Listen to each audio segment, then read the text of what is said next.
Bonjour à tous. Alors voilà, aujourd'hui, on va vous présenter. Donc, je vous présente Monsieur Costa, qui est CTN à la Fédération française de rugby.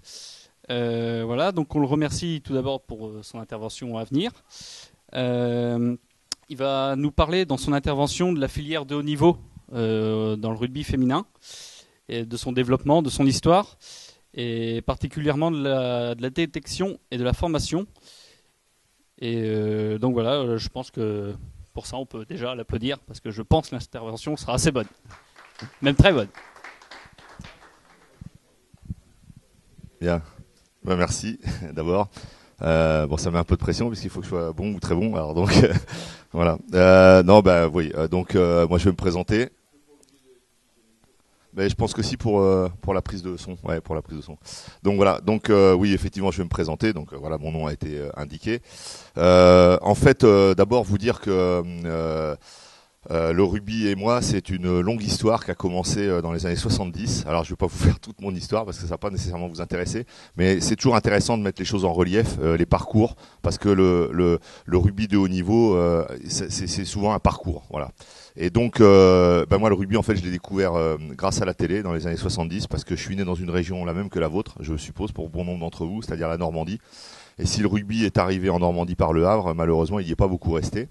Et il est revenu par le truchement de la télévision, donc dans les années 70, à l'époque où il y avait qu'une chaîne, voire deux des fois, sur la fin. Donc il y avait la première chaîne noir et blanc, la deuxième chaîne couleur, et le samedi après-midi, vous aviez droit sur la première chaîne à France-Angleterre, quand c'était jour de France-Angleterre, en noir et blanc, commenté par Georges Decaune, le père d'Antoine Decaune, et sur la deuxième chaîne, vous aviez droit à France-Angleterre, commenté par Roger Coudert et Pierre Albadejo. Donc le choix était assez limité. Et donc du coup, on a été un certain nombre, et je fais partie de cette génération, qui a été tout de suite trempé dans le monde du rugby par ce biais-là. Et c'est vrai que vous avez vu, j'ai pas l'accent du Sud. Souvent dans le rugby, on a l'accent du Sud, mais moi j'en tire une certaine fierté parce que on a été habitué, j'ai été habitué très tôt à lutter un peu contre d'autres sports. Alors c'est pas une lutte fratricide, je vous rassure, il n'y a pas de meurtre, mais voilà, c'est quand même une lutte et il faut exister dans un monde où le rugby n'avait pas nécessairement pignon sur rue. Et donc ça, c'était assez compliqué. Et donc j'ai fait ma carrière de joueur et rapidement je suis devenu entraîneur. Voilà, je vous passe sur les détails. J'ai été au passage instituteur pendant pas mal d'années, donc voilà, c'est aussi pas mal de retour aux sources. Et donc le rugby, moi je l'ai découvert à travers beaucoup l'aspect développement. Voilà. Et puis bon, j'ai avancé un peu dans la carrière et quand je suis arrivé à la fédération, assez rapidement, on m'a orienté toujours sur le développement puisque c'était quelque chose que je maîtrisais plutôt bien. Et puis on m'a dit, tiens, puisque tu es habitué au développement et à faire du rugby dans des sphères ou dans des endroits où c'est pas très développé, on va te coller la pratique féminine, comme ça tu vas être bien habitué. Donc effectivement, rebelote. Donc ce que j'ai connu en Normandie, je l'ai connu aussitôt après avec le rugby féminin. Alors quand je dis je l'ai connu avec le rugby féminin, c'est vrai et faux à la fois, et vous allez voir pourquoi. Parce que la fédération, depuis quelques années, a complètement évolué, a complètement pris le train du rugby féminin. Alors pour des tas de raisons. L'une d'entre elles, elle est très simple, c'est que le rugby a obtenu son billet pour revenir aux Jeux Olympiques, puisqu'il avait disparu dans les années 20. Pour votre information et pour la petite histoire, sachez que le dernier champion olympique de rugby, c'était les États-Unis. Voilà. Donc ça remonte à loin. Et donc le rugby avait disparu de la sphère olympique et il est revenu.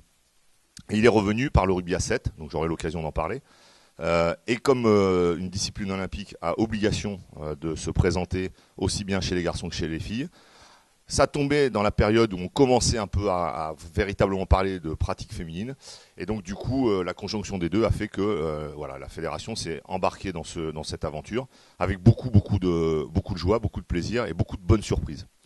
Et moi, je le dis très modestement et très facilement, je n'ai pas été au départ de ma carrière de joueur et d'entraîneur sensibilisé à la pratique féminine. Pour moi, je savais même pas qu'on pouvait jouer au rugby quand on était une fille. Voilà, je le confesse volontiers. Aujourd'hui, je me dis c'est dommage, j'ai perdu 20 ans, mais bon, voilà. Et je découvre. Alors il y a un auteur qui dit que la femme est l'avenir de l'homme, je peux vous certifier que le rugby féminin est l'avenir du rugby. Ça, c'est sûr, parce que il y a des fameuses valeurs dont on parle du rugby qui sont véhiculées à travers les filles, qui sont absolument extraordinaires et indéniables. Voilà. Donc ça, c'était la première chose. Alors après, très rapidement, il a fallu, ça a été si vous voulez, un peu un leitmotiv, c'est-à-dire que aujourd'hui, à la fédération, on a décidé de ne plus trop parler d'égalité, mais plutôt de parler d'équité. Parce que l'égalité, bon, c'est bien gentil, mais c'est pas nécessairement toujours accessible. Et, je trouve que cette image est assez parlante. C'est-à-dire que oui, les trois ont le même tabouret, mais dans un cas c'est équitable et dans l'autre ça ne l'est pas. Et donc l'idée c'est véritablement ça. On s'est orienté là-dessus. C'est-à-dire que partir du principe que les garçons c'est comme les filles, ça c'est, nous semble-t-il, une erreur. Voilà. Et donc on est parti de la réalité de cette activité avec son histoire, avec sa pratique, avec ses particularités. Et il a fallu, à partir de ça, construire quelque chose qui soit solide. Donc ça a été véritablement notre leitmotiv du départ. Alors, très rapidement, pour que vous compreniez comment ça s'est passé, alors je vous le fais défiler pour pas que on y passe un quart d'heure. Les animations, c'est pas toujours une bonne idée. Hop. Voilà. Donc voilà. Donc en gros, avant les années 60, le rugby féminin n'existait pas. Je force le trait, mais à peine. Lorsque le rugby est né, dans les années 1800 et quelques, les filles n'ont pas joué au rugby. Elles avaient droit de jouer à un sport qu'on appelait la barrette, qui a assez vite disparu, qui était une forme de rugby à toucher. Et donc, elles n'avaient pas la possibilité de jouer au rugby. Voilà. Et puis dans les années 60, il y a des premières équipes féminines qui se sont constituées. C'était un peu, j'allais dire à l'arrache. C'est-à-dire c'était quelques femmes très motivées qui avaient envie de jouer et qui ont constitué des équipes et qui ont commencé à jouer. En 1968, alors c'est peut-être un symbole, mais en attendant, en 1968, premier match féminin devant des milliers de spectateurs. Donc là, c'était la première fois que des femmes avaient réussi à réunir un public et à faire en sorte qu'il y ait un match avec du monde autour. Voilà. 70, c'est la création de l'Association française de rugby féminin. Donc ça, c'est pour vous situer les choses. C'est-à-dire qu'on parlait même pas, il n'y avait même pas d'association de rugby féminin.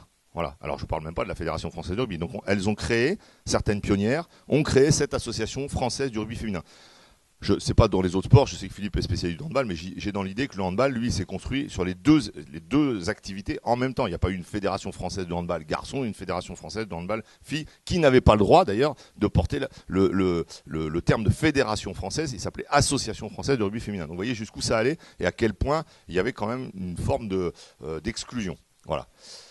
82, premier match officiel de l'équipe de France féminine. Donc là, on a quand même pas mal avancé en 12 ans. Voilà, les premières joueuses ont commencé à se constituer. Alors, vous avez eu une prédécesseur à l'UFR Stabs de Caen, en la personne de Stéphanie Provost. Je ne sais pas si certains d'entre vous, certaines en ont entendu parler. Stéphanie Provost et Estelle Sartini, qui ont été des étudiantes à l'UFR Stabs de Caen dans ces années-là, qui étaient des sportifs de haut niveau.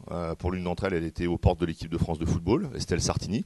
Si vous regardez les matchs à la télé de rugby féminin sur la 4e chaîne, c'est elle qui commente les matchs. Et donc c'est quelqu'un qui a découvert le rugby très tard, dans les années 80. Et dans les années 80, les premiers matchs des équipes de France, en fait, ils étaient constitués pour leur grande majorité d'universitaires. Il y a eu, dès le départ, une très forte relation entre le rugby universitaire féminin et le rugby fédéral qui s'est beaucoup appuyé sur la pratique en université. Le meilleur exemple, c'est dommage, il n'est pas là, mais voilà, c'est un ami, donc, et puis je lui dois beaucoup. Bernard Alain a lancé ses premières joueuses. Voilà, alors souvent on oublie l'histoire oublie les gens, mais moi j'oublie pas. Bernard a été l'un des tout premiers à leur proposer une activité rugby, à les faire jouer au rugby, et derrière elles ont enchaîné. Et dans le cas de Stéphanie Provost, elle a enchaîné avec 73 sélections d'équipe de France. Aujourd'hui, elle est manager de l'équipe de France moins de 20 ans. Et c'est quelqu'un qui compte dans le paysage rugby.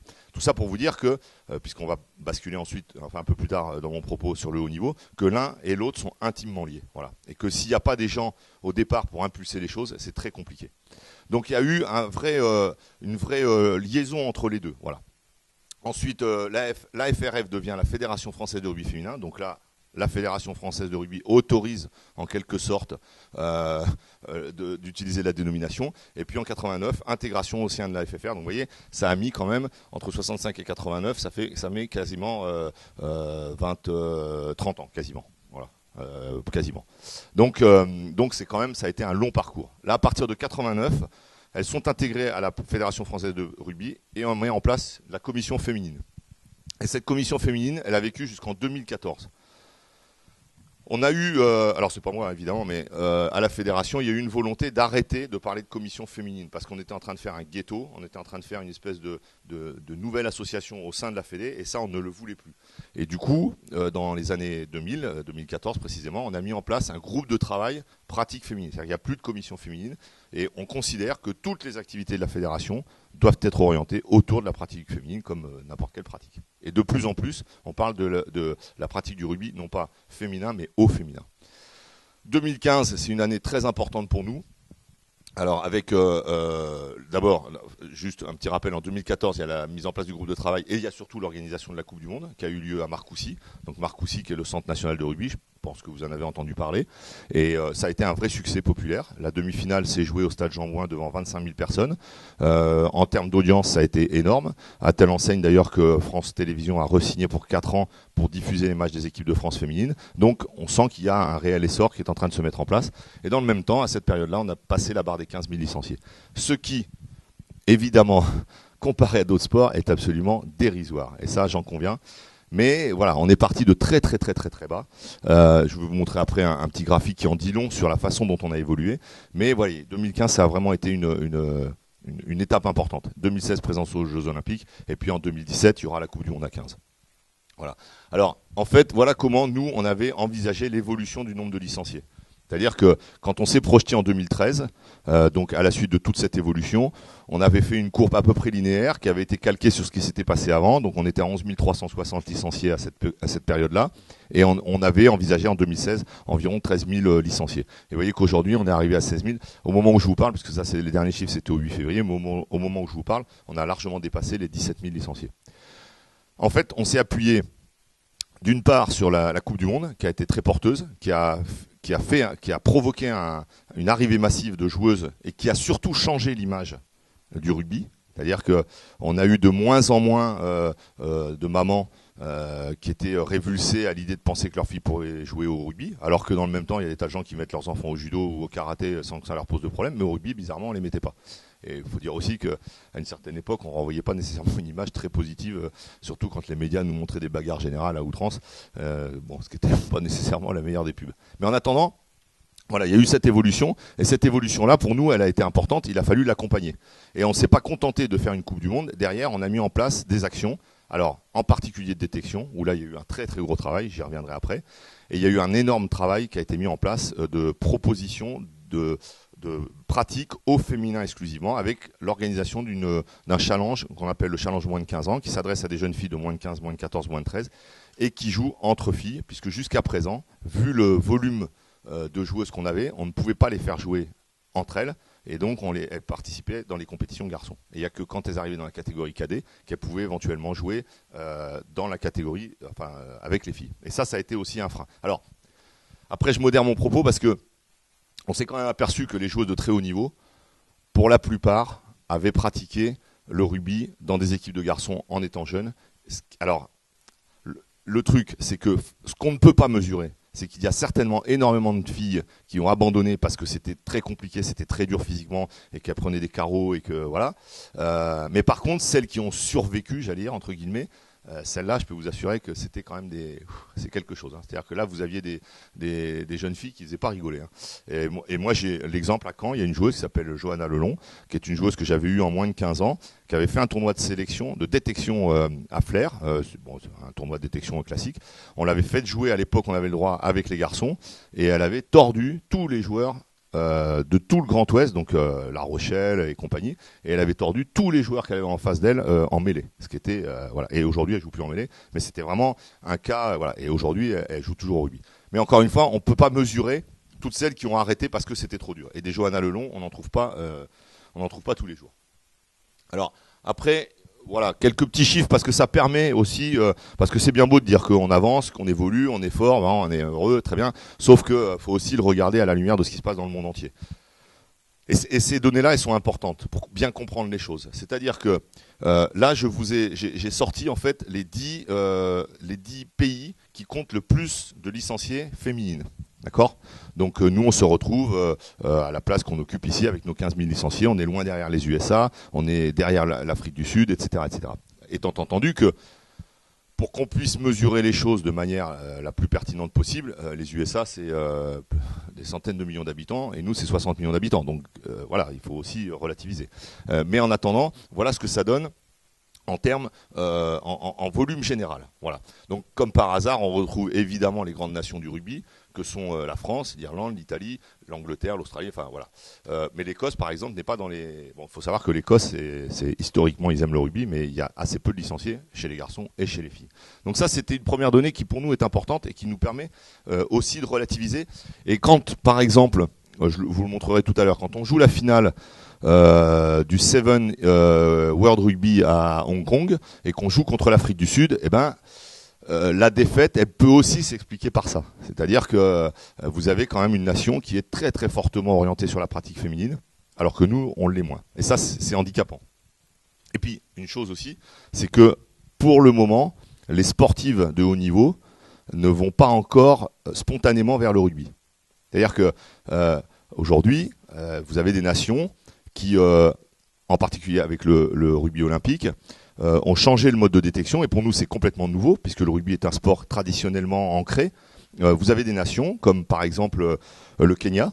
Le Kenya, eux, ils s'enquiquinent pas à faire du rugby à l'école, etc. Ils prennent des coureurs de 100 mètres qui font 11 au chrono. Ils prennent des décathloniens. Ils leur apprennent à faire des passes. Et en avant Guingamp, on leur envoie la balle. Et avec ça, on est dans les 5 meilleures nations au monde chez les garçons. Vous voyez. Donc ça change complètement le paysage et la perception du rugby.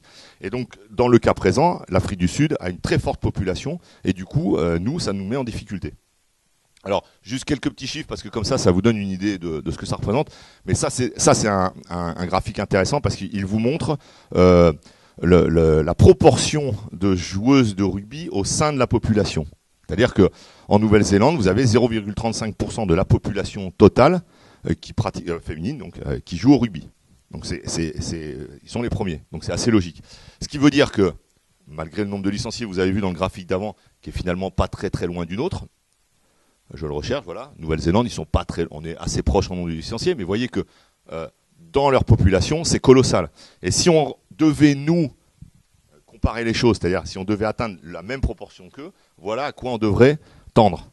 C'est-à-dire qu'on devrait compter 238 000 licenciés pour être comparable à la Nouvelle-Zélande. Je ne sais pas si vous voyez un petit peu le chemin qu'on a encore à parcourir. C'est colossal. 238 000 licenciés, je pense que ça correspond à peu près au nombre de licenciés féminines au handball. Voilà. Donc pour nous, c'est un très très long chemin à parcourir. Et nous, le rugby n'est pas aussi implanté culturellement qu'il l'est en Nouvelle-Zélande, où à l'école, si on fait autre chose que du rugby, on est puni, quoi, en gros.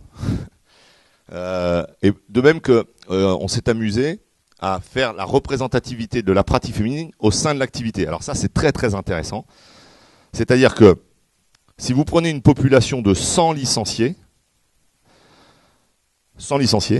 en Papouasie, vous avez la moitié des licenciés qui sont représentés par des femmes.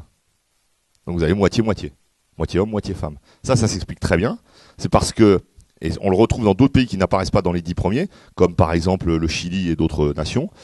C'est-à-dire que comme ce sport n'est pas marqué historiquement, il n'est pas orienté vers les garçons.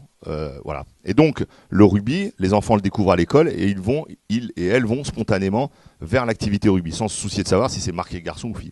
Et les nations dans lesquelles le rugby est fortement installé, Nouvelle-Zélande, Australie et compagnie, on s'aperçoit que le chemin à parcourir est extrêmement long. Et donc il faut que nous on casse les mentalités.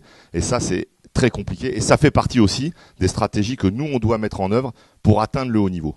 Parce que, en clair, on ne peut pas se permettre d'être dans les meilleures nations du monde et ne s'adresser qu'à 1/10 de la population. Eux, ils s'adressent à toute la population. Nous, on ne s'adresse qu'à une partie de la population. Et comme en plus la France est un sport, la France est un pays dans lequel le rugby est très marqué géographiquement, ça veut dire qu'on ne s'adresse qu'à une petite partie de la population et du coup, on laisse échapper énormément de potentiel. Et là, notre boulot à nous, il consiste justement à aller chercher ces potentiels.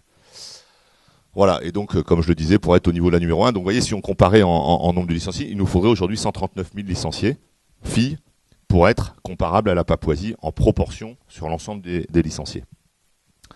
Alors du coup, nous, on a évidemment beaucoup travaillé sur le haut niveau.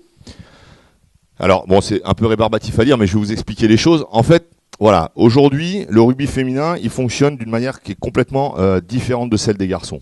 D'abord, les garçons, pour faire très vite, mais vous avez un schéma de compétition qui est identifié, qui est clair. Vous avez le top 14, la Pro D2, la Fédérale 1, la Fédérale 2, la Fédérale 3, l'honneur, etc. Voilà. Et puis surtout, il y a de l'argent. Donc il y a Canal+ qui donne beaucoup de sous pour diffuser les matchs. Et puis il y a des annonceurs, et puis il y a des mécènes, etc., etc. Et donc, comme il y a de l'argent, évidemment, il y a des joueurs professionnels. Et je pense en particulier à des clubs comme Toulon et autres qui du coup vont aller chercher des joueurs partout. Mais là, je vous apprends rien, c'est quelque chose que vous lisez dans les journaux et que vous voyez. Chez les filles, on n'est pas du tout dans ce schéma-là, pas du tout. On est très très éloigné de ça. Au moment où on a fait ce document, on a travaillé sur ce document, nous n'avions pas de joueuses professionnelles à 100%. Alors on a eu jusqu'à la rentrée de septembre 2000, on est en 2016 donc 2015, on a eu des joueuses qui étaient des joueuses sous contrat. On a toujours des joueuses sous contrat.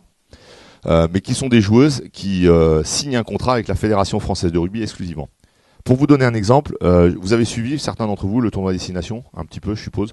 Il y a un joueur qui a émergé, dont vous avez peut-être entendu parler, qui s'appelle Verimi Vakatawa. Je ne sais pas si ça vous dit quelque chose. Voilà, qui est un joueur qui est assez exceptionnel, qui à la base était un joueur fidjien de mémoire, qui a pu obtenir une licence pour jouer avec l'équipe de France parce qu'il n'avait pas de sélection dans son pays d'origine et qu'il était installé depuis plus de tant d'années. Et donc du coup, il a pu jouer. Et ce joueur, il jouait dans un club assez peu. Son club, le faisait assez peu jouer. Et donc la fédération lui a proposé un contrat. Donc il est rentré à la Fédération française de rugby. Donc il a plus de contrat club. Il a un contrat avec la Fédé. Et avec la Fédé, il est payé pour faire du rugby à 7. Mais comme il appartient à la fédération et qu'on a aussi une équipe de rugby à 15, eh ben, quand on peut, on le fait jouer aussi à 15. Avec les filles, on est parti exactement sur le même schéma. C'est-à-dire que nos joueuses, elles sont recrutées par la Fédération française de rugby. Elles ont une licence dans un club, parce qu'il faut qu'elles soient couvertes au niveau assurance. Encore qu'elles pourraient avoir une licence dans un club, ce qu'on appelle nous le Club France, voilà. Et donc, elles sont rémunérées par la Fédération française de rugby, logées, nourries, enfin voilà. Et donc, elles suivent le circuit international. Un peu, si on devait comparer, un peu comme une joueuse de tennis qui fait le circuit mondial et qui fait des tournois tout au long de l'année. Ben elles ont un peu cette vie-là. C'est-à-dire que il y a 15 jours, elles étaient à Atlanta. Là, elles étaient à Langford au Canada. Voilà, elles sont allées jouer à Las Vegas. Enfin voilà, elles sillonnent un peu le monde entier parce qu'il y a des tournois à travers le monde. Et donc, elles ont une vie alors qui est un peu particulière parce que c'est une vie de nomade. Elles sont un peu à Marcoussis, elles sont un peu chez elles sont beaucoup dans les avions, elles sont beaucoup sur des temps de récupération. Enfin voilà, c'est une vie très particulière. Et donc aujourd'hui, on a des joueuses qui sont sous contrat et qui sont à la disposition de la Fédération française de rugby et qui jouent pas dans leur club. Voilà, ou quelques fois, mais avec l'accord des entraîneurs des équipes de France. Voilà, donc ça a été la première des réalités. Et ensuite, quand vous prenez les catégories, les clubs, donc ce qu'on appelle nous le top 8, le top 8 qui est simplement les 8 meilleurs clubs de France, parmi lesquels il y a Caen. Voilà, ce qu'il faut quand même souligner parce que c'est pas facile, que j'ai eu la chance d'entraîner pendant quelques années. Et donc on a un top 8 qui débouche sur une demi-finale et une finale. Voilà, et ensuite on a ce qu'on appelle le Challenge Armel Auclair, donc qui est une deuxième division avec 2 poules, et puis ensuite on a une compétition fédérale. Mais vous voyez que le prisme est beaucoup moins large, et clairement aujourd'hui, à part quelques petites exceptions, mais globalement aucune joueuse n'est aidée financièrement pour pratiquer au rugby. Voilà. Pratiquement aucune. Donc nous, notre objectif, c'était de permettre aux joueuses de haut niveau de mener au mieux leur triple projet. Alors, normalement, on parle de double projet. Vous en entendrez parler, vous qui êtes orienté plutôt sur la performance sportive, si j'ai bien compris les choses. Et donc, on est, nous, alors aussi bien pour les garçons que pour les filles, mais on est véritablement axé sur le double projet. C'est-à-dire le projet sportif, évidemment, mais le projet professionnel. Et moi, j'en ai rajouté un qui est un troisième parce que on a aussi des vies personnelles et qu'on ne peut pas construire sa vie autour simplement de sa vie professionnelle et de sa vie sportive. Il faut aussi ménager du temps pour sa vie, tout simplement. Et voilà. Et quand les gens, on dit, nous, au rugby, je pense qu'on le dit dans d'autres sports, on joue comme on s'entraîne. Moi, j'ai tendance à penser, on joue comme on vit. C'est-à-dire que si on est heureux de vivre, si on est enthousiaste, eh ben sur le terrain, il y a de fortes chances qu'on le retrouve. Et si on est maussade, si on est tout le temps en train de faire la gueule, sur le terrain, il y a peu de chances qu'on propose quelque chose de jouable. Donc à nous d'accompagner ça. Je vous montrerai après comment est faite la pyramide justement. Évidemment, pour nous, l'objectif c'est d'obtenir des résultats significatifs au plan international. Sachant donc qu'aujourd'hui, on est confronté à une problématique très particulière puisque au sein de notre fédération, on a 2 sports. On a le rugby à 15, et on a le rugby à 7. Et qui sont avec des problématiques. Et vous allez voir tout à l'heure, quand je vais vous montrer les performances des joueuses, qui sont hallucinantes. Et les différences sont assez importantes entre les deux rugby. Voilà. Et ça, il faut que nous, on le gère. Donc on a été obligé de mettre en place toute une structure, les pôles espoirs, pôle France, joueuses sous contrat, pour qu'on puisse être concurrentiel. Je discutais ce matin avec l'entraîneur de l'équipe de France à 7 qui me disait qu'ils ont joué à Longford, donc au Canada. Ils ont joué, c'était l'équipe, je ne vais pas me souvenir, une nation majeure, et qu'ils ont perdu. Et en face, ils alignaient 4 ou 5 joueuses de 18 ans. Ça veut dire qu'ils sont déjà... Et nous, on avait des professionnels, pour certaines, qui ont plus de 30 ans. Donc ça veut dire qu'ils sont déjà basculés sur un après. Et là, il faut que nous, on anticipe énormément là-dessus et qu'on soit capable de rentrer dans nos pôles des joueuses avec un très très fort potentiel. Voilà.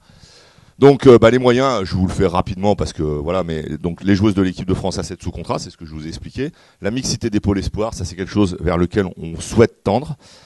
Alors, la détection aujourd'hui, elle est organisée d'une façon très simple. Vous avez ce qu'on appelle les sections sportives. Vous avez dû entendre parler dans les collèges, les lycées. Donc ça, c'est quelque chose qui existe, mais c'est plus du domaine du développement. Et à partir des lycées, on a mis en place des pôles espoirs. Donc pôles espoirs, il y en a 4 en France. Rennes, Aubourdin, qui se trouve près de Lille, Issoire, près de Clermont, et Toulouse. Voilà. Et dans ces 4 structures, on a une vingtaine de jeunes filles qu'on prépare au plus haut niveau. Là, je sors d'un stage de 3 jours avec les 4 pôles avec lesquels on a travaillé sur la déclinaison nationale de tout le projet de jeu. Comment on va jouer, avec quel type de joueuse, qu'est-ce qu'on recherche comme joueuse, qu'est-ce qu'on veut produire comme jeu, voilà. Et donc on a réuni les 4 professeurs de pôle et on a travaillé avec les joueuses autour de toutes ces thématiques, de façon à ce que quand elles arriveront en pôle France, qui est l'étape supérieure, eh ben on n'ait pas besoin de recommencer à zéro. Donc pôle espoir. Voilà. Et on a mis en place des actions de détection. Alors, ces actions de détection, ça c'est quelque chose qui est très nouveau, dont je suis... Alors, vous inquiétez pas, il y a plein de diapos, mais je ne vais pas toutes vous les mettre. Mais ça, pour nous, ça a été un enjeu très très fort. Alors, je vous le montre parce que ça concerne aussi bien les garçons que les filles. Et donc, en fait, on est parti de ce constat. C'est-à-dire que on a à l'entrée en pôle, des moins de 16 ans qui ne sont pas prêts à encaisser des charges d'entraînement. Pour être un champion olympique, il faut des milliers d'heures de travail, des milliers d'heures. Or, nous, on avait fait un calcul rapide, c'est qu'un jeune qui est à l'école de rugby, sans désigner quelques clubs que ce soit, grosso modo, il faisait 70 heures de pratique annuelle par an. Ça, c'est la réalité.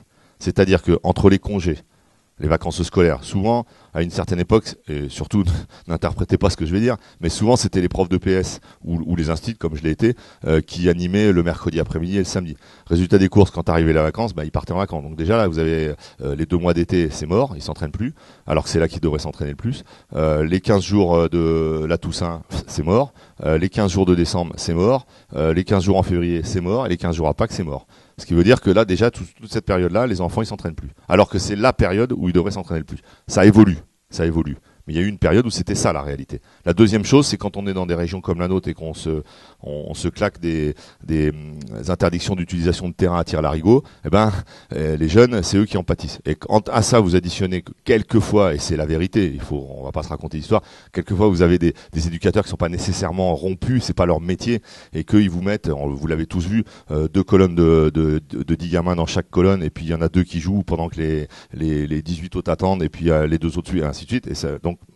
Et les 70 heures, elles sont là-dedans. Donc, ce qui veut dire qu'en termes d'activité, c'est quand même assez réduit. Et enfin, comme nous, on est dans des régions où les clubs sont assez éloignés, on peut pas faire des matchs tous les week-ends. Donc, on essaye de faire des tournois et on rassemble les enfants tous les 3-4 fois. Ce qui veut dire qu'il y a moins de pratique. Résultat des courses, on récupérait des jeunes qui rentraient dans les pôles et qui étaient pas prêts.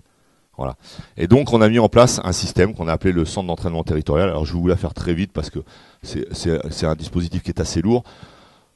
L'idée, c'est de détecter les talents, donc les filles.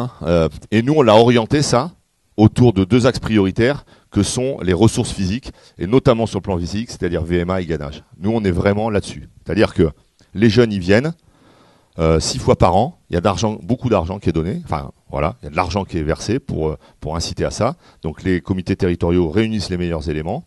Ils les font... excusez-moi. Et donc ils les testent Donc VMA, vitesse, 10 mètres, 20 mètres, 50 mètres. Ils ont des tests techniques, ils ont toute une batterie de tests. Et tous les 2 mois, ils reviennent en stage, on les réévalue et on voit si ça a travaillé ou pas. Parce que derrière ça, ce qui nous intéresse, premièrement, en moins de 15 ans, c'est l'âge d'or pour développer la VMA. Et deuxièmement, si un enfant, au cours de la saison, développe sa VMA, c'est-à-dire qu'il a travaillé entre les séquences puisqu'on leur donne du travail à faire, ça veut dire qu'il est autodéterminé et ça nous intéresse. Parce qu'il faut qu'on ait des athlètes, des joueurs qui soient extrêmement déterminés. S'ils ne sont pas extrêmement déterminés, il y aura échec. Donc ça, c'est un vrai enjeu pour nous. Et donc, on est vraiment parti sur ce principe-là. Voilà. Et les filles, de la même manière, hein, là, il n'y a aucune différence. Et le CET, ce qu'on appelle donc le CET, il est fait en mixité. Alors bon, après, je vous passe rapidement parce que voilà, on cherche les joueurs, les fameux critères. Donc ça, on le retrouve dans d'autres sports. Hein. Je sais qu'au handball, en particulier, maintenant, ils prennent tous les plus d'1m80. Hop, ça rentre dans les structures parce qu'il faut voir et on va les faire travailler. Mais ça vaut le coup de les faire rentrer. Et nous, on est parti sur deux grands principes. Premièrement, une qualité minimum, donc un morphotype. C'est sûr que un moins de 15 ans, dimanche on était en supervision à Flers pour un tournoi de supervision. On a vu 2 jeunes à 1m97 en moins de 15. On prend, voilà, on prend. Après on ne sait pas ce qu'ils vont devenir, hein, malheureusement. Mais si vous prenez aujourd'hui Paul Gédrasiak, qui est venu faire le tournoi de Flers il y a 5-6 ans, Paul Gédrasiak qui est aujourd'hui titulaire, qui joue en équipe de France, il était déjà dans ces normes-là et on l'a fait rentrer. Alors en plus, lui, c'était un très bon joueur, mais on l'a fait rentrer parce qu'il avait quelque chose de plus que les autres. Donc ceux-là, on les prend. Et ensuite, nous, ce qu'on veut, c'est qu'ils aient un super pouvoir. Et nous, quand on dit super pouvoir, c'est vraiment le truc que les autres n'ont pas. C'est vraiment le truc qui claque dans les yeux. On dit souvent, Didier Retière, notre DTN, il dit souvent, quand on parlait par exemple de joueurs comme Michalak ou d'autres, on dit souvent, même ma grand-mère, elle aurait vu que c'était un bon joueur. Parce qu'ils ont quelque chose de plus que les autres. Voilà. Et ça, nous, on n'a pas le droit de le louper. Et on n'a pas le droit de ne pas les faire rentrer. Et on n'a pas le droit de ne pas leur donner leur chance. Voilà. Ça, c'est vraiment. Alors, quelquefois, vous allez avoir un joueur qui a un super pouvoir, mais qui, malheureusement, sur d'autres domaines, va être un peu en difficulté. Si vous prenez un joueur comme, je sais pas, souvent les demi de mêlée, c'est des joueurs qui n'ont pas des super gabarits, mais ils compensent par une intelligence de jeu. Et donc ce pouvoir-là, il faut à tout prix qu'on arrive à le visualiser. Après, les choses évoluent parce que quand vous prenez le demi de mêlée du Pays de Galles, il est tanké comme c'est pas permis, donc les choses évoluent aussi. Voilà. Et donc les prix d'office, c'est les grands, les caisses. Les caisses pour nous, c'est ceux qui ont du coffre. Elle est très rapide, vous savez, ces types qui ont souvent les oreilles un peu abîmées. Voilà. Bon, après ça, c'est juste, c'est ce qu'on met comme moyen, voilà, tout simplement. Et donc voilà, ça se décline sur plusieurs jours. Voilà, ils ont des contenus de session. Et ensuite, les collègues remplissent une base de données, donc qui est suivie. Hein, c'est quelque chose que moi je suis, et on évalue, on regarde, on piste les jeunes dont l'évolution est positive, ceux pour lesquels ça chute. On leur fait passer des tests psychologiques pour être sûr qu'ils pètent pas les plombs. Enfin voilà, tous ces éléments-là qui nous permettent de vraiment bien les suivre et être le plus près de leur réalité à eux. Voilà. Après, vous voyez, on envoie le contenu, les enfants travaillent quand ils reviennent chez eux. Bon là, je passe très vite parce que c'est relativement rapide. Juste pour vous montrer quelques petits chiffres parce que c'est toujours intéressant de le savoir. Et comme ça vous donne des volumes. Donc, pour participer au CET l'année dernière, alors on a eu 605 stagiaires répertoriés l'année dernière, donc sur l'ensemble du territoire. Donc, vous voyez, on a un fichier de 600 joueurs qu'on suit. Il y avait 492 garçons et 113 filles. Voilà. L'année dernière, 7 comités n'ont pas encore répertorié de filles. Cette année, c'est pas le cas. Tous les comités ont répertorié des filles. Donc, on avance. Et puis après, vous voyez que ça, c'est juste pour que vous compreniez. On a fait rentrer 103 garçons en pôle espoir l'année dernière. D'accord ? Sur les 103, 91 avaient participé au dispositif. Alors, pourquoi je donne cette précision ? Parce que un jeune qui ne rentre pas en CET, mais qui se révèle au cours de la saison, lui, on va le prendre. C'est-à-dire que c'est pas obligé qu'on passe par le CET, au même titre que c'est pas parce qu'on est passé dans le CET qu'on va rentrer dans un pôle espoir. Voilà. Donc ce qui explique le différentiel. Et chez les filles, c'est là qu'on a vraiment un gros travail à faire, c'est qu'on a eu 27 en 30 et on en a que 10 qui ont participé au dispositif. Et donc ça veut dire que là, pour le moment, on n'a pas encore été suffisamment efficace. Ce qui est en train d'évoluer pour l'année qui vient. Donc cette année, on s'était fixé quelques objectifs, voilà. Et puis après, bon, ils ont tous les tenants et les aboutissants qui leur permettent de travailler. Juste pour, je sais pas si le lien fonctionne, et s'il fonctionne, je vais vous montrer juste pour que vous ayez une idée de ce qu'on leur propose. Hop.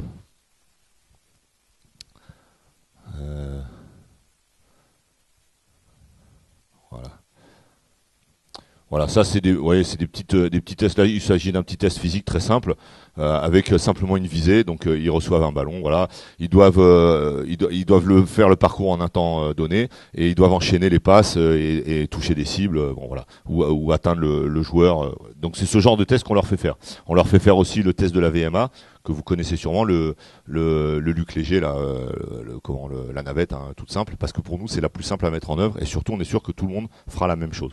Après, le problème de la navette, c'est que on n'a pas nécessairement toujours les mêmes revêtements, et quelquefois ça pose un peu les données, ça fausse un peu les données. Donc voilà, ça c'est une petite limite du système, mais on est bien obligé de faire des choix.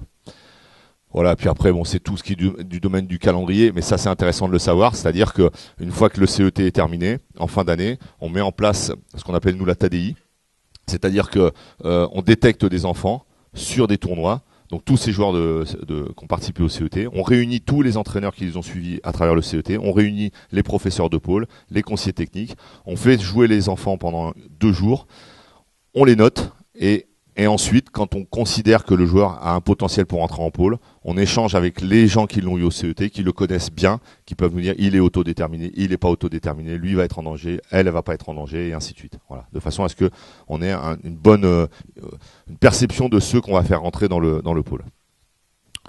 Voilà, donc ça c'est juste, ça c'est du détail. Je sais pas ce qui se passe. Voilà.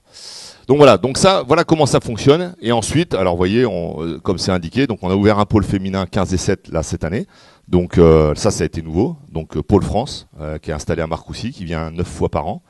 Regroupement de potentiel en région. On fait des compétitions interzones, mais tout ça je vais vous le remonter à travers un petit schéma. Et évidemment pour nous, l'indicateur c'est le plus important, c'est les résultats. Et parce que on est une nation majeure et on doit le rester. Même si c'est pas toujours facile, même si on a connu chez les garçons une Coupe du Monde difficile, mais on reste quand même une nation majeure du rugby, et en particulier chez les filles où le niveau monte d'année en année. La pyramide, si ça veut marcher, hop, voilà. Alors, voilà. La pyramide de la détection chez les féminines, voilà comment ça fonctionne. Donc on a d'abord ce qu'on appelle donc le challenge moins de 15 ans, donc c'est celui dont je vous parlais, où on fait jouer des filles entre elles, les unes contre les autres. Nous on appelle ça plutôt des festivals, hein. C'est-à-dire qu'il n'y a pas nécessairement des vainqueurs, enfin s'il y a des vainqueurs à la fin du tournoi, mais il n'y a pas de titre de champion de France, de ceci, de cela. L'idée c'est vraiment que les filles jouent. Ensuite, le fameux centre d'entraînement territorial dont je vous ai parlé. Les tournois intercomités. Donc là, on va réunir tous les meilleurs potentiels. Équipe de Normandie, équipe de Bretagne, équipe des Pays de Loire. Tout ça, ça se rencontre. On évalue. On a ensuite, en fin de saison, là, qu'aura lieu au mois de juillet, le stage national de Souston, où on réunit toutes les meilleures moins de 15 ans de France qui, a priori, vont rentrer dans les pôles espoirs. Voilà. Donc ça, c'est pour toute la partie moins de 15 ans. Ensuite, le point sur lequel on s'est le plus développé ces derniers temps, c'est celui-ci.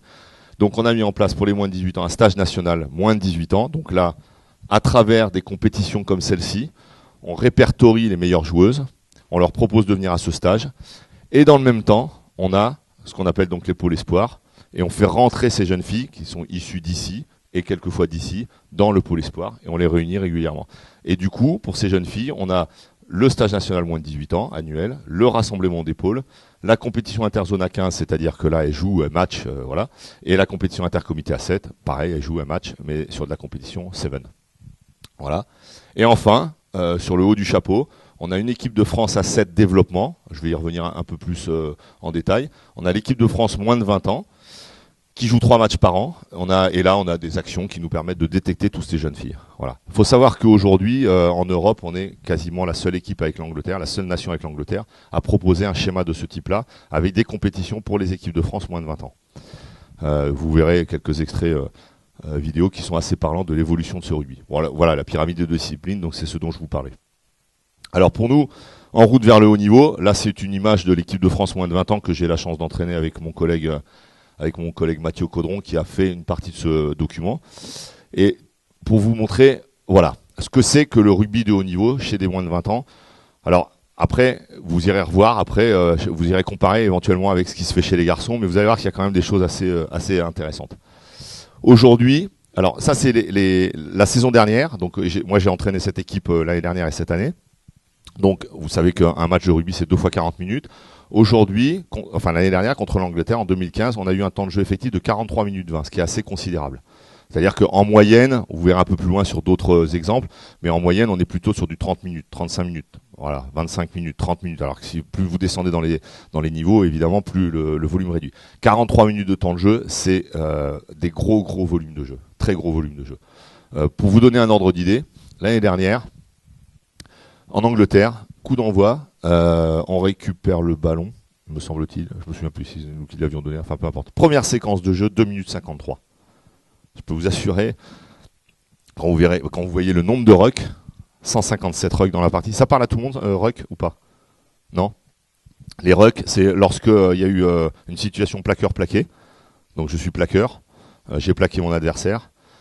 S'ensuit ce qu'on appelle un regroupement. Donc les joueurs et les joueuses, en l'occurrence, viennent au-dessus du ballon et viennent contester. Donc les défenseurs vont chercher à regagner le ballon et les attaquants vont chercher à le conserver. Et donc ça, c'est ce qu'on appelle des situations de ruck. Et nous, le but du jeu, c'est que la phase de ruck dure le moins longtemps possible. Mais ça veut dire 157 rucks, ça veut dire qu'il y a eu, vous voyez, 171 plaquages. Il y a eu 171 plaquages sur un match. C'est colossal. C'est-à-dire que vous avez des joueurs, même en équipe de France, même quelquefois l'équipe de France garçon n'arrive pas à ces chiffres-là. Donc c'est vraiment des très très grosses performances. Donc 157 rucks, ça veut dire 40 pour la France et 117 pour l'Angleterre. Et là, on voit aussi un signe, c'est que manifestement l'Angleterre avait plus tendance à rechercher le jeu par le sol que nous. Voilà. Bon, après, vous voyez, 23 touches, 23 mêlées, là on est sur des normes assez classiques. Et donc sur les séquences de jeu, on est à plus d'une minute et 5 à plus de 2 minutes. Cette année, on a encore augmenté le temps de jeu. On a eu une génération encore cette année absolument incroyable. Et donc, on a 17 séquences de jeu à plus d'une minute, ce qui est énorme. Une minute de temps de jeu, c'est beaucoup. C'est vraiment beaucoup. Vous vous amuserez à regarder sur des matchs de haut niveau, vous verrez que c'est pas facile de tenir le ballon pendant plus d'une minute. C'est pas si simple que ça. Parce que souvent, il y a des turnovers. Voilà. Turnover, c'est quand le ballon passe évidemment d'une équipe à l'autre. Donc ça vous donne déjà une première idée de ce qu'est le rugby de haut niveau. Et pour vous donner une idée, en moins de 18 ans de secteur, donc c'est-à-dire la catégorie en dessous, le temps de jeu effectif d'un match est de 28 à 30 minutes. Donc ça vous donne une petite idée de ce que représente le delta entre les deux. Voilà. Bon, on le sait, hein, c'est un sport de combat et voilà, il faut s'y préparer. Autre chiffre. Hop, je vais tout mettre. Voilà, ça c'est intéressant aussi. C'est-à-dire qu'on a comparé les matchs internationaux à 15 de l'équipe de France, enfin les grandes. Alors après, le temps de jeu effectif, il faut le pondérer un peu parce que on n'a pas toujours nécessairement le même calcul entre les équipes. Et donc, regardez plutôt la colonne de droite qui correspond plus à la façon dont nous on décompte le temps. D'accord ? Donc on est à 42 minutes de temps de jeu sur un match Angleterre-Irlande. Donc nous, avec les moins de 20 ans, on est très proche de ce temps-là. Grosso modo, on est sur du rythme international. 110 séquences de jeu. Je vous renvoie aux chiffres précédents, c'est-à-dire qu'on est encore plus sur du rythme très élevé, et donc 12 à plus d'une minute au niveau du chiffre d'avant. Voilà, on est vraiment sur des rythmes importants. Après, bon, je vous laisse découvrir, mais on atteint quand même 204 ou 162 rucks sur une rencontre, ce qui veut dire que ça tape fort. Les distances parcourues, puisque vous savez ou pas d'ailleurs, mais maintenant les joueurs et joueuses sont équipés d'une petite poche dans le dos et vous regarderez sur les matchs et donc ils se déplacent avec le GPS et donc on les piste à l'entraînement, on les piste en match et voilà. Et aujourd'hui sur l'équipe de France à 15 de 4889 mètres à 6614, étant entendu qu'on a pris les distances que sur des joueuses qui ont fait les 80 minutes, on n'a pas pris sur les autres. Voilà. Donc sur 80 minutes de jeu et de 25 à 81 sprints. Donc ça veut dire que 81 sprints, c'est quand même un sprint toutes les minutes. Donc ça pique. Là également, alors celui-là il est un peu fouillis, donc je vais pas vous le commenter. Simplement ici, on a voulu montrer l'évolution entre le rugby à 15 et ce que nous fait le rugby à 7 en termes d'intensité et en termes de travail physique. Donc, un match France-Angleterre, tournoi Destination 2016, c'est le dernier match, celui qui a eu lieu à Vannes. Ça représente 17 points dans le match, donc ça veut dire 0,2 points toutes les minutes. Alors qu'un match de rugby à 7, ça représente 14 points par match, c'est-à-dire un point toutes les minutes. Donc il y a beaucoup plus de points. Ça n'a rien à voir, vous allez comprendre pourquoi, mais c'est vraiment sur des intensités très élevées. Donc les plus correspondent évidemment à ce qui se fait de mieux, et en l'occurrence à chaque fois c'est sur le 7. Le temps de jeu effectif est de 42,8%, c'est-à-dire que alors c'est quoi que je vous explique, parce que le temps de jeu effectif c'est quoi pour nous ? Quand le match commence, l'arbitre déclenche le chrono. quand le match se termine, il arrête le chrono. Je vous fais grâce des arrêts de jeu. Quelquefois, il arrête le chrono 1 minute ou 2 pendant les arrêts de jeu, mais on n'en parle pas. Donc, ça veut dire qu'il y a 80 minutes de temps de jeu. Et nous, on compte le temps de jeu effectif, c'est-à-dire le moment, par exemple, il y a un en avant, donc le jeu s'arrête, mais le chrono, lui, continue. Donc, il y a un en avant, ça s'arrête, les joueurs se mettent en place, les joueuses se mettent en place, on fait la mêlée, le temps de mettre la mêlée, et on redéclenche, nous, le temps de jeu effectif commence quand le ballon est introduit dans la mêlée. Donc, ça veut dire que 42% du temps est réellement consacré au jeu en rugby à 15, alors qu'il est de 52% en rugby à 7. C'est-à-dire qu'on est encore plus. Alors ça s'explique très bien, parce qu'à 7, comme le temps de jeu est très court, les équipes cherchent à ne jamais sortir du terrain et ont surtout une qualité technique qui fait qu'il y a très peu d'en avant, il y a très peu de fautes. Et les fautes, quand il y a des pénalités, elles ne sont quasiment jamais tentées à 7, quasiment. Et elles sont jouées à la main très vite. Vous verrez sur des exemples tout à l'heure. Voilà. Et donc ensuite, les distances parcourues, vous retrouvez. Donc ce qui est intéressant, c'est de voir ça. C'est que ça parcourt 65 mètres par minute dans le rugby à 15, lorsque ça parcourt 102 mètres par minute en rugby à 7. Alors vous allez me dire, ils font que 14 minutes. Oui, mais sauf que le rugby à 7, c'est que des tournois. Donc ça veut dire c'est minimum 5 matchs sur 2 jours. Minimum. Donc inutile de vous dire que ça pique. Alors peut-être que j'aurais dû commencer par ça, mais il faut savoir que le rugby à 7 se joue sur le même terrain que le rugby à 15. Donc faut un peu imaginer les efforts physiques que ça représente. Quant à la VMA, vous voyez, 11% au-dessus de la VMA, et là, 22% au-dessus de la VMA. Ça veut dire que ça pique. Voilà. Et donc pour nous, ça c'est un travail important. Alors, ce sur quoi nous on alerte les joueurs et les joueuses, on leur dit que tu cours 8000 mètres, ça nous intéresse, parce que c'est ce que tu vas faire sur un terrain de rugby, mais c'est pas ce qui nous intéresse en premier. C'est d'abord jouer au rugby. Alors, on va pas te chronométrer, c'est pas le but. Par contre, si tu sais jouer au rugby, après oui, on va te demander de faire plus, de gagner en VMA, voilà. Mais ce qui nous intéresse nous d'abord, c'est d'avoir des bonnes joueuses de rugby. C'est la première des choses. Voilà. Et puis là, quelques perfs. Alors ça, vous allez voir, c'est très très très parlant.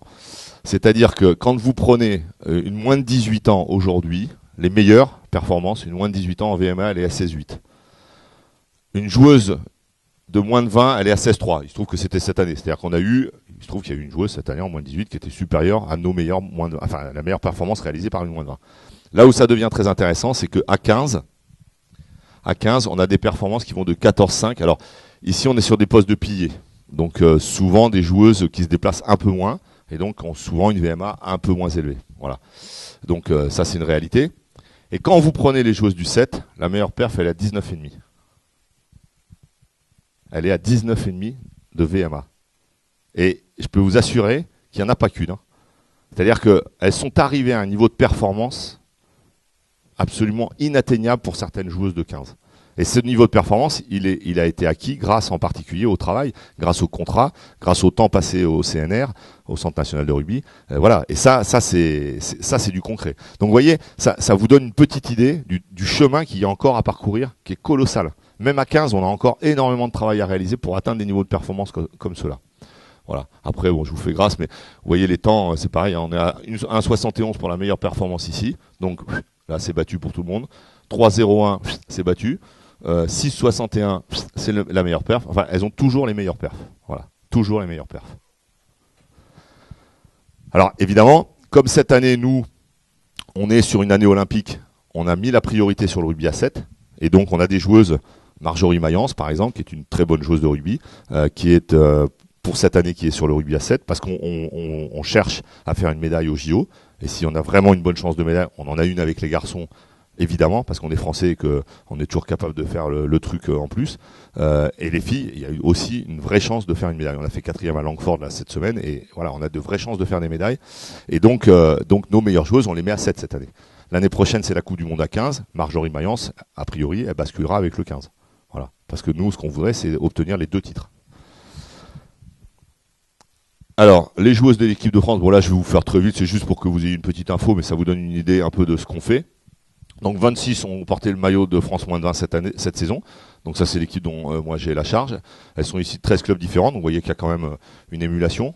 Et 15 filles évoluent en top 8, 8 en Élite 2 et 3 en fédéral. Nous, en équipe de France moins de 20, on s'est autorisé de faire rentrer dans l'équipe des joueuses qui ne jouent pas en top 8 ou en Elite 2. Voilà, donc on a quelques joueuses qui jouent ce qu'on appelle en fédéral, c'est-à-dire un niveau inférieur. 10 sont pensionnaires du Pôle France sur 13 possibles. Donc ça c'est voilà, c'est des joueuses donc qu'on suit de très près. 14 sont nées en 80. Bon ça c'est des chiffres qui vont pas nécessairement vous intéresser. Et par contre ça c'est intéressant. Ça c'est une donnée complètement nouvelle. C'est-à-dire qu'en moyenne, les filles qu'on avait cette année en équipe de France moins de 20 avaient 8 ans de pratique de rugby.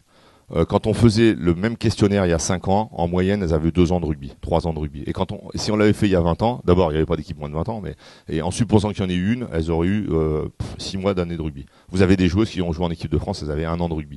Estelle Sartini et Stéphanie Provost dont je parlais, elles ont joué en équipe de France quasiment au bout de 1 an et demi ou 2 ans. Voilà, ça venait très vite. Là, on est sur des profils complètement différents. Et donc, le minimum, c'est 2 ans de rugby. Une joueuse qui nous est venue d'un pôle l'espoir judo, sur Toulouse, qui est une joueuse qui a un très fort potentiel, et donc elle a 2 ans de rugby, et là, la plus c'est 13 ans, sachant qu'elles ont 20 ans, enfin pour certaines, celle-là en l'occurrence elle a 18 ans, donc vous voyez, faites la différence, elle a commencé le rugby à 5 ans, donc elle a une vraie connaissance de l'activité. Voilà, 11 ont passé au moins 1 an dans un pôle espoir, donc ça c'est la fameuse filière dont je vous parlais. Voilà, donc ça c'est très important pour nous. 6 ont joué l'Angleterre moins de 20 la saison passée et une a fait des matchs du tournoi 2015. Donc ça veut dire qu'on avait une joueuse l'année dernière qui était avec l'équipe de France, qu'on a récupérée en moins de 20 cette année. De même qu'on avait une joueuse des moins de 20 ans qui a signé un contrat pro, et donc elle, on ne l'a pas eu avec les moins de 20. Donc on s'est privé aussi d'une joueuse quand même d'un très haut niveau. Voilà, 3 ont disputé le tournoi 7 de Dubaï et de Hong Kong avec France 7 Développement, et une n'a fait que Hong Kong. Ça, je vais y revenir après. La taille moyenne est d'1m69, voilà, et les poids, donc moyenne 72 kg, et ça va de 60 à 104 kg. Et comme on leur a expliqué, c'est pas parce que tu fais 105 kg qu'on va pas te prendre, et c'est pas parce que tu fais 61 kg qu'on va te prendre. Enfin voilà, on n'est pas du tout sur ces registres-là. Alors oui, vous avez des poids qui peuvent surprendre, mais voilà, c'est aussi la réalité de notre jeu, et des 104 kilos vous en verrez pas en rugby à 7 évidemment. Le rugby à 7 il limite énormément voilà, la pratique, on est vraiment sur des profils bien particuliers. Le rugby à 15 permet encore ça, et c'est très bien, parce que voilà, ça donne après vous avez une joueuse de l'équipe de France aujourd'hui qui est vraiment très costaud, mais qui est un bel athlète, qui est un très très bel athlète, et voilà, et donc c'est aussi ça, c'est-à-dire que faut pas se limiter à la masse et la regarder comme simplement une donnée brute. Voilà, le 15 de France, donc sur les 28 qui ont disputé le tournoi 2016, 18 sont passés par les U20, donc ça veut dire que ça valide le travail qu'on a fait. On a énormément de joueuses qui passent par notre équipe moins de 20 ans, donc qui sont passées par la filière. Il y en a quelques-unes qui sont apparues, alors ce sont les plus âgées souvent, mais toutes les jeunes là, elles rentrent tous les ans, ça rentre, voilà, il y en a de plus en plus, et vraiment le niveau augmente, et ça c'est très intéressant pour nous. Le 7 de France, donc sur les 19 contrats, 7 sont passés par les moins de 20 ans, donc vous voyez, là aussi, on est toujours dans ce registre-là. Et enfin, bon là c'est des chiffres, mais depuis 2010, 39 ont porté le maillot du 15 de France, et 27 ont porté le maillot du 7 de France, ça veut dire qu'on a énormément de joueuses passées par les moins de 20 qui ont de toute façon participé à l'aventure. Alors, parmi toutes les missions qui sont les miennes, je suis entraîneur de l'équipe de France moins de 20 et je suis manager. On se partage avec mon collègue qui entraîne les moins de 20 avec moi, on se partage le managériat de l'équipe de France à 7 développement. Donc on a 2 équipes de France à 7. On a l'équipe de France à 7 qui va disputer les JO. Voilà. Et donc on a utilisé le tournoi de Hong Kong pour d'une part réévaluer des joueuses qui sont sous contrat, pour les relancer ou au contraire leur mettre la pression pour que elles soient opérationnelles pour aller à Rio, d'une part, et d'autre part on a mixé cette équipe avec des jeunes issus des moins de 20 pour voir un petit peu comment elles peuvent supporter la pression, parce que alors pour la petite histoire, le tournoi de Hong Kong c'est quoi? Le tournoi de Hong Kong c'est, alors je vais commencer par la blague, le tournoi de Hong Kong c'est des milliers de litres de bière, voilà, c'est un truc hallucinant. C'est des heures et des heures de concerts partout dans le stade. C'est 200 000 personnes pendant 3 jours. Le stade plein à craquer, 40 000 personnes. Nous, on joue la finale devant 40 000 personnes. Enfin, c'est un truc de fou. Et donc, c'est une vraie révolution dans le rugby. Ça a apporté quelque chose de complètement nouveau que moi j'ai découvert.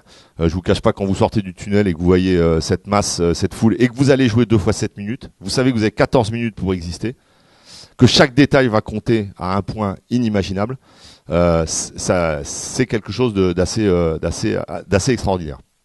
Et si vous avez l'occasion dans votre vie personnelle, sportive ou autre, d'aller voir ce qu'est le tournoi de Hong Kong, je vous invite à le faire parce que c'est vraiment quelque chose qui est assez stupéfiant. Voilà, donc le contexte c'est celui-là. Et nous, ce qu'on voulait voir, c'était dans quelle mesure des jeunes filles à fort potentiel allaient être capables de supporter la pression, encadrées par des joueuses plus anciennes. Voilà, c'était pour nous, c'était un peu ce défi-là. Donc, hop, j'espère que ça va fonctionner. Voilà. Donc ça, c'est, alors juste pour vous situer, ça c'est, je vous ai juste isolé en fait le coup d'envoi. Donc je vais faire très peu de commentaires. J'ai isolé le coup d'envoi, ça dure 2 minutes et quelques entre le moment où elle siffle et le moment où il va y avoir un arrêt de jeu, on va dire. Voilà. Allez, feu. Alors inutile de vous dire que quand vous rentrez dans le stade, ça fait bizarre. Donc, vous voyez, c'est des regroupements. Alors, nous, le principe du jeu, c'est ne jamais consommer plus de 2 joueuses, plus la relayeuse. Vous voyez, une joueuse au sol, une joueuse qui protège et une joueuse qui relève le ballon. Voilà, ça c'est vraiment quelque chose qui est travaillé, de façon à ce qu'on consomme le moins de joueuses possible dans les phases de combat. Voilà. Et donc, vous voyez, elles ont toutes. Alors après, bon, il y a des lancements de jeu qui sont codés, mais vous voyez, vous allez avoir tout de suite systématiquement une joueuse qui vient au soutien. Voilà. Celle-ci, Johanna Saint-Lô, c'est une joueuse qui, elle, est un peu... alors ça, c'est intéressant parce que vous voyez, elle prend, elle relève, elle maîtrise bien la règle. Ça, vous voyez très peu à 15.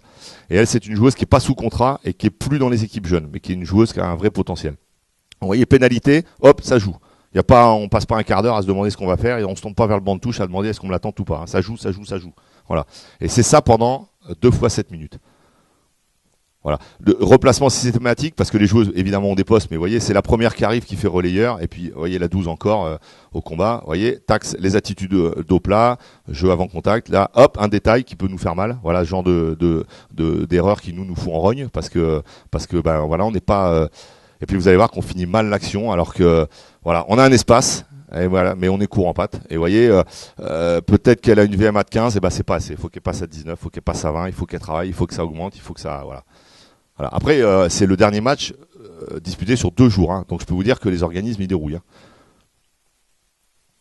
Et puis, bon, vous constatez que ça fait pas semblant quand même. Hein.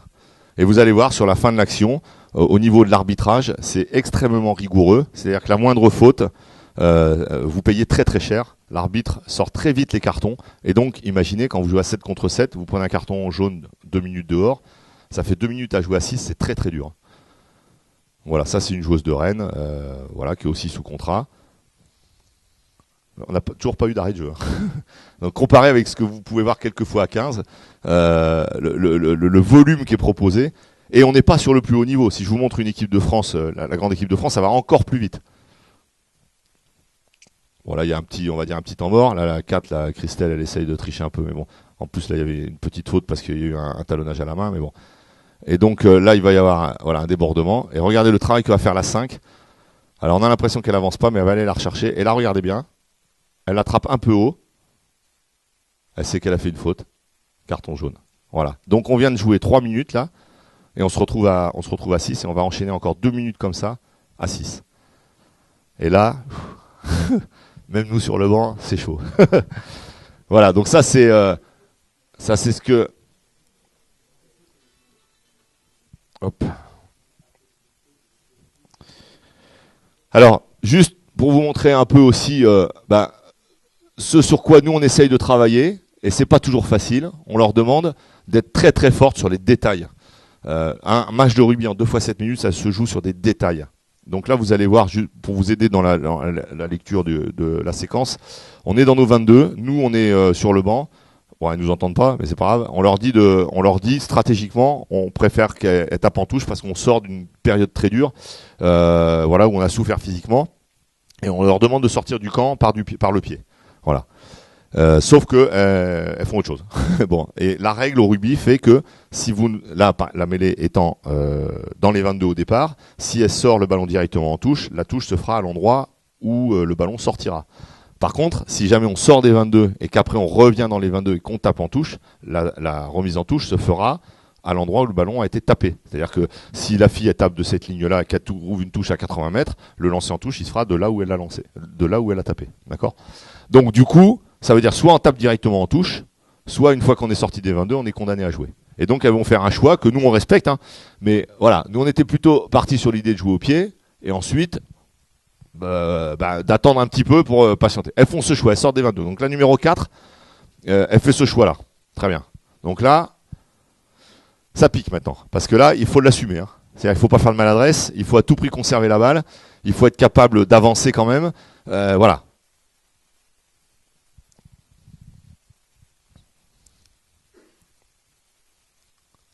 Voilà. Et là, on est condamné à jouer. Et ouais, si je regarde l'image, il me semble qu'on est encore à 6. C'est-à-dire qu'on n'a toujours pas rentré Montse, notre l'ailière qui s'est fait attraper par la patrouille. Voilà, encore la 12 qui est vraiment une joueuse ouais, elle est exceptionnelle. Elle fait un très bon tournoi. Et donc voilà, là elle va bien. Alors ça c'est quelque chose qu'on travaille énormément. Juste je fais une petite pause pour vous expliquer. Hop, on fait ce qu'on appelle le I. C'est-à-dire que quand on attaque la ligne, par exemple j'attaque l'intervalle entre les deux joueuses ici, hop, j'attaque la ligne ici, je me fais plaquer dans le camp adverse, et nous on leur demande de faire le I, c'est-à-dire d'être extrêmement tonique au sol, et de ramener les jambes, les pieds même, dans le camp de l'adversaire, et de s'allonger tout leur long pour proposer le ballon dans notre camp, le plus vite possible, de façon à ce que l'adversaire ait peu de chances de le récupérer. Et si jamais nos partenaires sont très loin, on leur demande même de jeter le ballon, pour que le jeu puisse continuer. Donc vous voyez, l'attitude que vous avez vue, c'est quelque chose qui est vraiment qu'elle travaille énormément. Voilà. Hop. Voilà. Et donc vous voyez, on a eu énormément de mal à sortir de notre camp. Voilà. Bon, on est bien là, maintenant ça y est, on est bien. Et qu'est-ce qu'on fait? On rend le ballon à l'adversaire. Et là, vous allez voir. Et là, la punition est tombée. On est à 0-0 à ce moment-là. Et là, la punition, elle tombe. La joueuse qui va récupérer le ballon. Là, nous, on est dans le dur. On est à 6, on n'en peut plus. Et la joueuse qui récupère le ballon, qui a été élue meilleure joueuse du match. Voilà, terminé.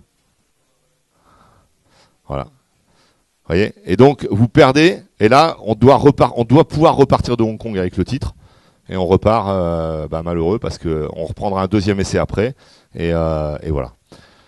Et donc c'est ça c'est la réalité du très haut niveau à 7. Et voilà. Alors après, quand même, comme je suis bien franchouillard, je pouvais pas finir sans montrer un essai des Françaises. Voilà.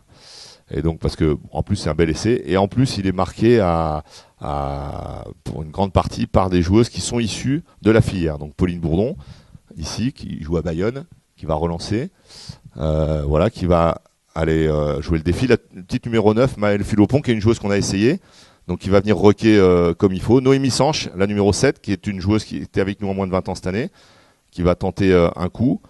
Voilà. Ici, on a un ruck. Maëlle Philopon qui va aller jouer et qui sert Gaëlle Hermé, qui est une joueuse aussi des moins de 20 ans et qui va aller marquer.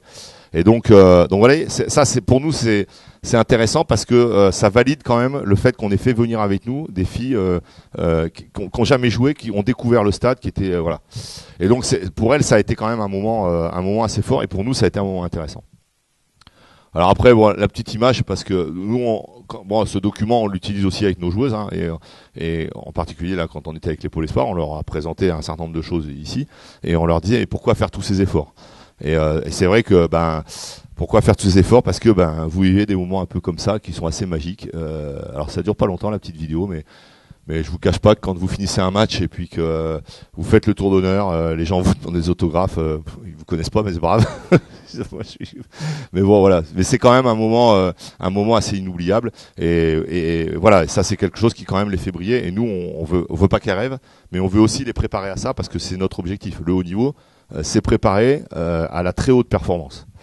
Voilà. Et puis après pour le petit clin d'œil, vous voyez que c'est aussi ça le Seven, c'est-à-dire qu'une fois que le tournoi est terminé, nous on est resté les 2 jours et puis on a regardé des centaines de matchs puisque les matchs défilent toute la journée. Voilà, on a vu en particulier un match Fidji Nouvelle-Zélande absolument hallucinant. C'est vraiment un truc c'est à voir quoi. Et voilà, puis c'est la bonne humeur, les gens sont sympas, vous passez un moment agréable.